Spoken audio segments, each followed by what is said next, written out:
तो गाइस आज मु चली बिना इनविटेशन भोजी खाଇବା ପାଇଁ ସେଟା ପୁଣି ଆମ ଗାଁ ନୁହଁ ବାହାର ଗାଁ।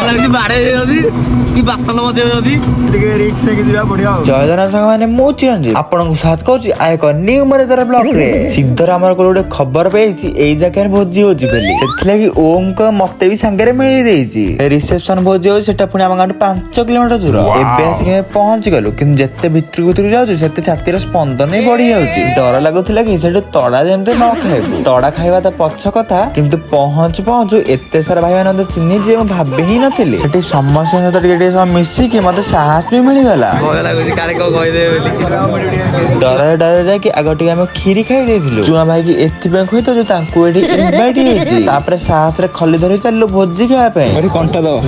ସେଇଟା ମେଞ୍ଚାଟେ ଖାଇଥିଲା ପରେ ଚାଲି ଯାଇଥିଲୁ ଷ୍ଟାର୍ଟର ଆଇଟମ ଖାଇବା ପାଇଁ। ସେଇ ଟାଇମରେ ଆଉ ଜଣେ ଭାଇ ଦେଖା ଯାଇଥିଲେ, ସେ ବି ପୁଣି ବହୁତ ଭଲ ଭଲ ମିନି ବ୍ଲଗ ବନାନ୍ତି। ଏଇଟା ହଉଛି ତାଙ୍କ ଇନଷ୍ଟାଗ୍ରାମ ଆଇଡି, ତାଙ୍କ ଇନଷ୍ଟାଗ୍ରାମ ଆଇଡି ସପୋର୍ଟ ଫଲୋ ବି କରନ୍ତୁ। ତାପରେ ଯାଇକି ଗୁପଚୁପ ଆଉ ସୁପ୍ ଟିକେ ମାଡ କରିଦେଇଥିଲୁ। ଆଉ ହଁ ଗୋଟେ କମେଣ୍ଟ କରନ୍ତୁ କୋଉ ମାନେ ବିନା ଇନଭିଟେସନରେ ମାଗଣା ଭୋଜି ଖାଇ ଯାଇଛନ୍ତି। ତାପରେ ଲାଷ୍ଟ କୁ ଆଇସ୍କ୍ରିମ ଟିକେ ମାଡ କରି ଘରକୁ ରିଟର୍ନ କରିଦେଇଥିଲୁ।